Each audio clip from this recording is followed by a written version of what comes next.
Hi, I'm Peter Adamson, and you're listening to the History of Philosophy podcast, brought to you with the support of King's College London and the Leverhulme Trust, online at www.historyofphilosophy.net. Today's episode, Virtue Meets Its Match, Plato's Gorgias. Ancient philosophers spent a lot of time arguing about the nature of the good life. One of their most abiding themes was the question of how to live. In particular, they usually wanted to show us that the best way to live is to be virtuous. But why be virtuous? You could instead follow the example of, say, Callicles, the king of Macedon, who seized power by killing several of his family members, including his own 7-year-old half-brother, whom he tossed into a well and drowned. Okay, that might sound a bit radical, but can we really be sure that Callicles made the wrong choice? He may have had blood on his hands, but those hands held the reins of power in a mighty state. And let's be honest, we've all performed the odd misdeed to get what we want. So why not go for broke and perform these most outrageous injustices if it will allow us to fulfill our desires, not just today, but for the rest of our lives, exercising absolute power as a tyrant? This is a central question posed in Plato's dialogues, and never with more urgency than in his early masterpiece, the Gorgias. We've already met the namesake of the dialogue in an earlier episode about the Sophists. Gorgias was a teacher of rhetoric, and as you might recall from that episode, the author of several works which still survive today, and which show off his way with words, as well as his conviction that words have an almost irresistible power. You might also remember that Plato, in dialogue after dialogue, pits Socrates against opponents who are sophists and teachers of rhetoric. We already saw an example last week in Plato's Euthydemus, and the verbal sparring there is typical of these encounters, which frequently seem more like competitions than dispassionate discussions of truth. In the Gorgias, Socrates trades verbal blows not only with Gorgias himself, but also with two of Gorgias's followers, Polus and Callicles.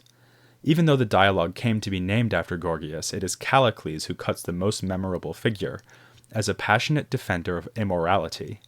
In no dialogue does Socrates, the champion of virtue, meet up with a more formidable opponent. Last week we saw how Plato's Charmides poses as an inquiry into virtue, but turns out to be an inquiry into knowledge. We'll see another example of that Platonic trick next week when we look at the Meno. But in the Gorgias, something like the reverse happens. Socrates says he wants to discover what rhetoric is, but he winds up mounting a defense of the virtuous life.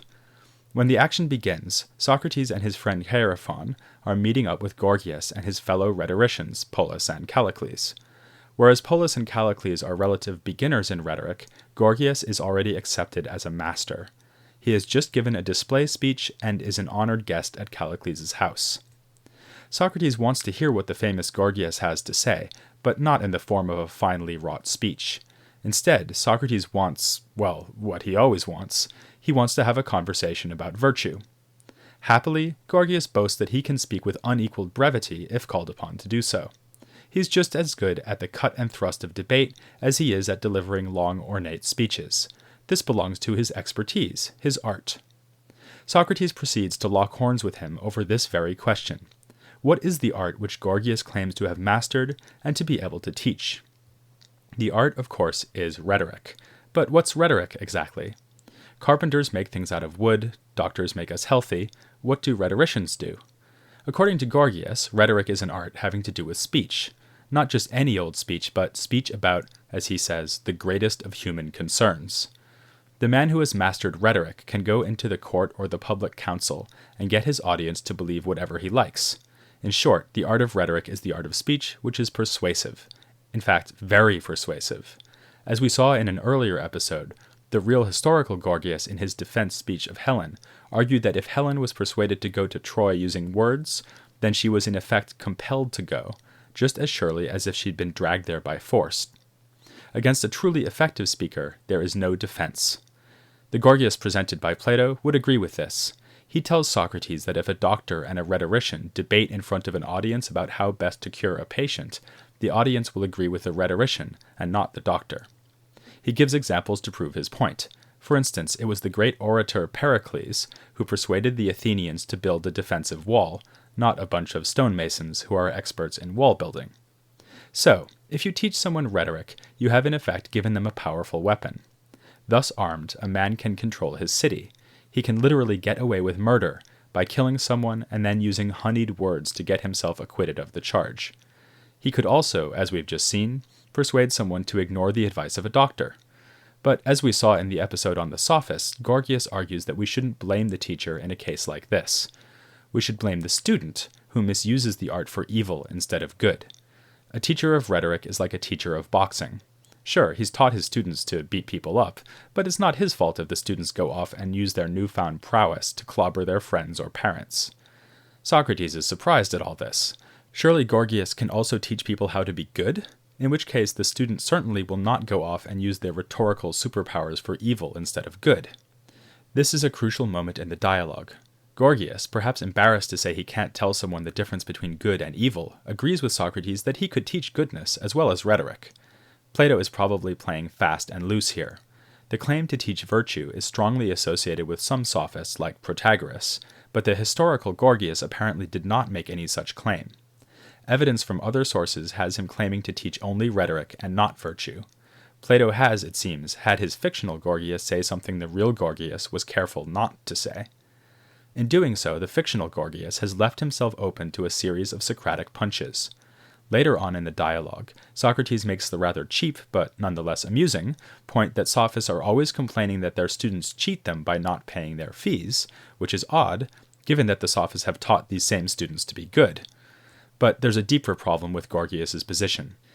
He said that the whole point of rhetoric is to make a speaker persuasive, whether or not they know what they are talking about. The rhetorician will be more persuasive than the doctor on the matter of health, for instance. But it's the doctor who can tell you what would really be good to do about that nagging cough. The rhetorician has no idea.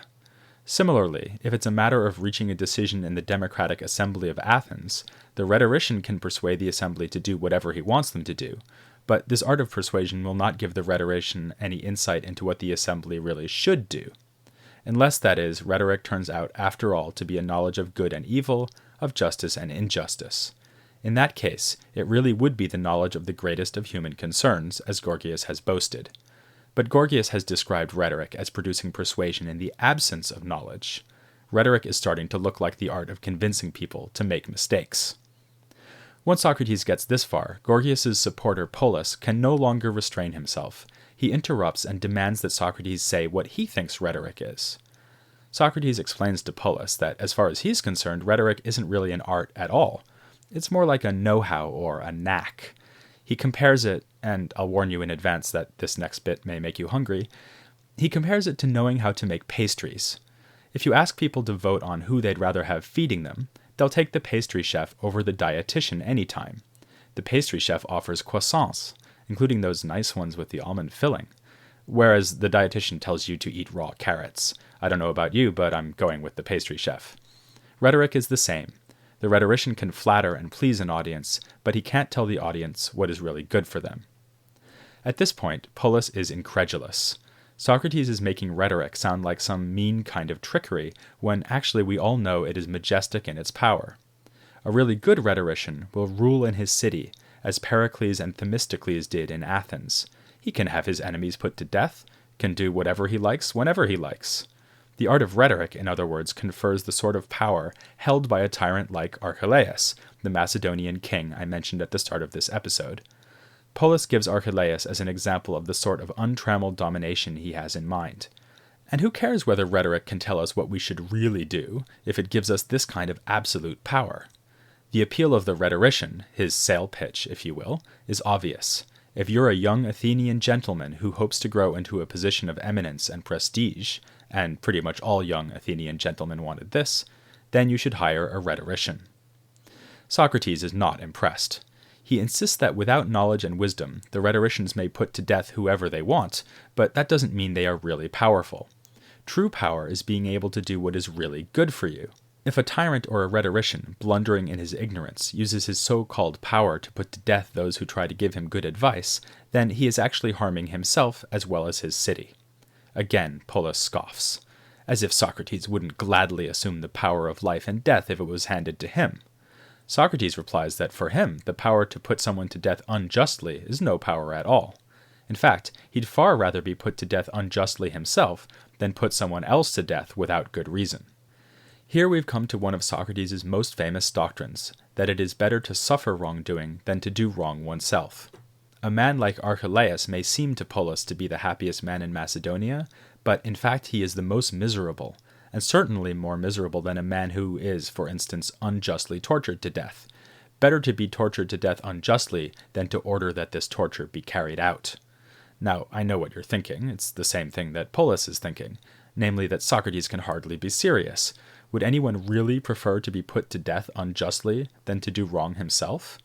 Well, yes, actually. Socrates, for one, was fairly cheerful about being put to death unjustly. Not that Socrates wanted to be put to death, but it was a matter of relative indifference to him, whereas he put the highest possible value on his own virtue. But does Socrates have an argument for this attitude, or does he just want to lead by example? He's Socrates. Of course he has an argument. And here it is. He gets Polus to agree that justice is a good thing and injustice a bad thing. But things are good either because they are pleasant or because they are beneficial, or both. Justice is not much fun, as we all know, all that telling the truth and paying back our debts. So, if justice is a good thing, it can't be because it's pleasant, it must be because it's beneficial. With unjust things it will be the opposite. Since they're bad, they must be either unpleasant or harmful, or both. Obviously, being an unjust tyrant isn't unpleasant. In fact, it's a non-stop orgy of pleasure, what with all the feasting and chuckling as one devises new and innovative ways to put one's enemies to death. So, if injustice is a bad thing, it can only be because it's harmful. If we combine this with the point Socrates made against Gorgias earlier, we get the classically Socratic position on virtue. Virtue is knowing how to get what is really good, so it leads us to whatever is most beneficial. People who lack virtue are those who quite literally don't know what is good for them, and who are thus apt to choose what is harmful for them. Of course, the more vicious you are, the worse it will be for you to have the political power Polus so admires, because you will use this so-called power to inflict ever greater harm on yourself. This Socratic position looks pretty convincing, at least from a certain point of view. When we consider monstrous tyrants like Caligula, we don't think of them as happy people. They destroy themselves as well as their people, with outsized appetites and poor judgment. Without power and wealth, Caligula would just have been an oversexed thug.